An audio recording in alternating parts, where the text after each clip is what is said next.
Hello friends, എല്ലാവർക്കും നമസ്കാരം. ഇന്ന് ഞാൻ നിങ്ങളോട് ഷെയർ ചെയ്യുന്നത് വളരെ ഈസിയായി 1 കപ്പ് ഗോതമ്പ് പൊടി കൊണ്ട് നമുക്ക് ഉണ്ടാക്കാൻ പറ്റുന്നൊരു ടേസ്റ്റിയും ഹെൽത്തിയുമായ ഒരു പാൽ കൊഴുക്കട്ടയുടെ റെസിപ്പിയാണ്. എല്ലാവരും ഒന്ന് ട്രൈ ചെയ്ത് നോക്കുക. ഇനി നമുക്ക് എങ്ങനെയാണ് ഉണ്ടാക്കുന്നതെന്ന് നോക്കാം.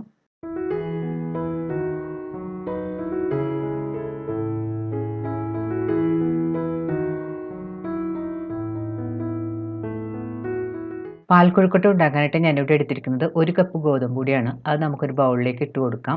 ഇതിലേക്ക് 2 നുള്ളു ഉപ്പുപൊടിയും കൂടി ചേർത്ത് കൊടുക്കണം. ഇനി ഇതിലേക്ക് നമുക്ക് 1 ടീസ്പൂൺ നെയ്യും കൂടി ചേർത്ത് കൊടുക്കാം. ഇനി സ്പൂൺ കൊണ്ട് നന്നായിട്ട് മിക്സ് ചെയ്ത് യോജിപ്പിക്കാം.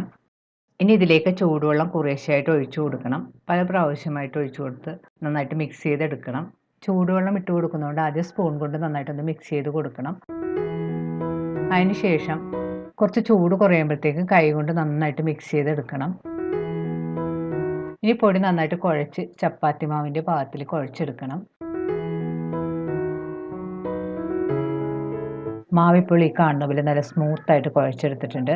നല്ല സോഫ്റ്റ് ആയിട്ട് വേണം കുഴച്ചെടുക്കാനായിട്ട്. നമ്മൾ വിരൽ വെച്ച് ഇങ്ങനെ തൊട്ട് നോക്കുമ്പോഴത്തേക്കും വിരലകത്തേക്ക് പോകണം, ആ പാത്രത്തിൽ വേണം കുഴച്ചെടുക്കാനായിട്ട്. ഇനി ഇതിൽ നിന്ന് കുറച്ച് മാവ് കയ്യിലെടുത്ത് നീളത്തിൽ ഉരുട്ടിയെടുക്കണം. ഇനി ഇതിൽ നിന്ന് കുറച്ച് മാവെടുത്ത് കയ്യിൽ വെച്ച് ചെറിയ ഉരുളകളായി ഉരുട്ടിയെടുക്കണം. എല്ലാ മാവും അതുപോലെ തന്നെ ഉരുട്ടിയെടുക്കാം. ഇതിനാവശ്യമുള്ള തേങ്ങാപ്പാലാണിത്. ഞാനിവിടെ എടുത്തിരിക്കുന്നത് 3/4 കപ്പ് ഒന്നാം പാലും 1 കപ്പ് രണ്ടാം പാലുമാണ്. ഞാൻ 1.5 കപ്പ് തേങ്ങ മിക്സിയിലിട്ട് 1/2 കപ്പ് വെള്ളവും ചേർത്ത് അടിച്ച് ആദ്യം എടുത്ത പാലാണ് 3/4 കപ്പ് ഒന്നാം പാല്. പിന്നീട് കുറച്ച് വെള്ളവും കൂടി ചേർത്ത് വീണ്ടും അടിച്ച് പിഴിഞ്ഞെടുത്തതാണ് 1 കപ്പ് രണ്ടാം പാല്. പിഴിഞ്ഞ് വെച്ചിരിക്കുന്ന 1 കപ്പ് രണ്ടാം പാല് നമുക്കൊരു പാനിലേക്ക് ഒഴിച്ചു കൊടുക്കാം. ഇനി ഇതിലേക്ക് ഉരുട്ടി വെച്ചിരിക്കുന്ന ഉണ്ടകൾ നമുക്കിതുപോലെ പെറുക്കിയിട്ട് കൊടുക്കണം. ഇതിലേക്ക് മധുരത്തിനായിട്ട് ഞാൻ എടുത്തിരിക്കുന്നത് ശർക്കരയാണ്. നമുക്ക് പഞ്ചസാര വേണമെങ്കിലും ഉപയോഗിക്കാം. ശർക്കര ഞാനിവിടെ ഉരുക്കി വെച്ചിട്ടുണ്ട്. അതൊന്ന് അരിച്ചെടുക്കാം. ശർക്കര ഉരുക്കിയെടുത്തതിന് ശേഷം എപ്പോഴും നമ്മൾ അരിച്ചെടുക്കണം. അതിൽ ചെറിയ കല്ലും മണ്ണും എല്ലാം കാണും. ശർക്കരയുടെ മെഷർമെൻ്റ് ഒന്നും ഞാനിവിടെ പറഞ്ഞിട്ടില്ല. മധുരം നിങ്ങളുടെ പാകത്തിനനുസരിച്ച് ചേർത്ത് കൊടുക്കാം. ഈ കൊഴുക്കട്ട നമുക്ക് സ്റ്റൗവിൽ വെച്ചൊന്ന് കുക്ക് ചെയ്തെടുക്കണം. കൊഴുക്കട്ട സ്റ്റൗവിൽ വെച്ചിട്ട് ഇപ്പോൾ നന്നായിട്ട് തിളക്കാൻ തുടങ്ങിയിട്ടുണ്ട്. ഈ സമയത്ത് സ്റ്റൗ ഒരു മീഡിയം ഫ്ലെയിമിലേക്ക് വെക്കണം. അതിനുശേഷം പാനൊന്ന് നന്നായിട്ട് ഇളക്കി കൊടുക്കണം. ഈ സ്റ്റൗ ഒരു മീഡിയം ഫ്ലെയിമിൽ തന്നെ വെച്ച് പാനൊന്ന് മൂടി ഒരു 10 മിനിറ്റ് കുക്ക് ചെയ്യണം. പാൻ മൂടി വെച്ച് കുക്ക് ചെയ്യാൻ തുടങ്ങിയിട്ട് ഒരു 10 മിനിറ്റ് എല്ലാം കഴിഞ്ഞ് ഇനി നമുക്കത് തുറന്ന് നോക്കാം. ഇനി ഇതിൽ നിന്നൊരു കൊഴുക്കട്ട എടുത്ത് ഒന്ന് കട്ട് ചെയ്ത് അതിൻ്റെ ഉൾഭാഗം വെന്തിട്ടുണ്ടോ എന്ന് നോക്കണം. കൊഴുക്കട്ട അകത്ത ഭാഗം കുറച്ചും കൂടെ കുക്കാകാനുണ്ട്. നമുക്ക് കുറച്ച് സമയം കൂടെ കുക്ക് ചെയ്യണം. ഉണ്ട ഇപ്പോൾ വെന്ത് പാകമായിട്ടുണ്ട്. ഇതിലേക്ക് നമുക്ക് ശർക്കര ഉരുക്കി വെച്ചിരിക്കുന്നത് ചേർത്ത് കൊടുക്കാം. ശർക്കര ചേർത്ത് നന്നായിട്ട് മിക്സ് ചെയ്ത് കൊടുക്കണം. ടേസ്റ്റ് ചെയ്ത് നോക്കിയിട്ട് മധുരം നിങ്ങളുടെ പാകത്തിനനുസരിച്ചൊക്കെ ചേർത്ത് കൊടുക്കാം കേട്ടോ. ശർക്കരപ്പാനി ചേർത്തതിന് ശേഷം ഇപ്പോൾ നന്നായിട്ട് തിളച്ച് തുടങ്ങിയിട്ടുണ്ട്. ഈ സമയത്ത് സ്റ്റവ് ഒരു മീഡിയം ഫ്ലെയിമിലേക്ക് വെച്ചതിന് ശേഷം പാൻ ഒരു 2-3 മിനിറ്റ് മൂടി വെച്ച് കുക്ക് ചെയ്യണം. ഇനി നമുക്ക് 1/4 കപ്പ് തേങ്ങാപ്പാലിലേക്ക് 1 ടേബിൾ സ്പൂൺ ഗോതമ്പ് പൊടി ഇട്ട് നന്നായിട്ട് മിക്സ് ചെയ്തെടുക്കണം.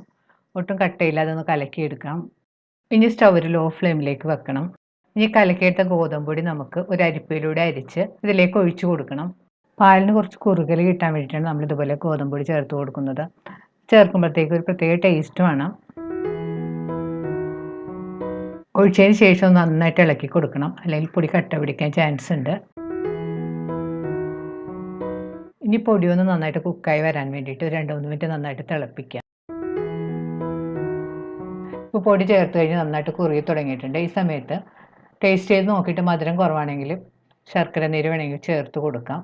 ഇപ്പോൾ നമ്മുടെ പാൽ കൊഴുക്കട്ട പാകമായി വന്നിട്ടുണ്ട്. ഇതിലേക്ക് ഒരു 1/2 ടീസ്പൂൺ ഏലക്ക പൊടിച്ചതും കൂടി ചേർത്ത് നന്നായിട്ട് മിക്സ് ചെയ്ത് കൊടുക്കാം.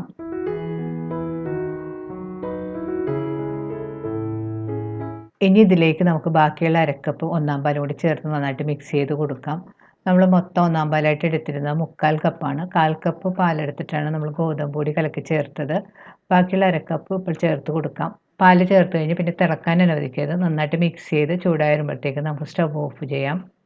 ഇപ്പോൾ നമ്മുടെ രുചികരമായ പാൽ കൊഴുക്കട്ട റെഡി ആയിട്ടുണ്ട്. വളരെ ഈസി, നല്ല ടേസ്റ്റിയുമാണ്. കുട്ടികൾക്കൊക്കെ കൊണ്ടാക്കി കൊടുക്കാൻ പറ്റിയ ഒരു അടിപൊളി റെസിപ്പിയാണ്. അപ്പോൾ നിങ്ങൾ എന്തായാലും ട്രൈ ചെയ്ത് നോക്കുക. വീണ്ടും ഇതുപോലുള്ള സിമ്പിളും ടേസ്റ്റിയുമായിട്ടുള്ള റെസിപ്പി ആയിട്ട് നമുക്ക് കാണാം. Thank you.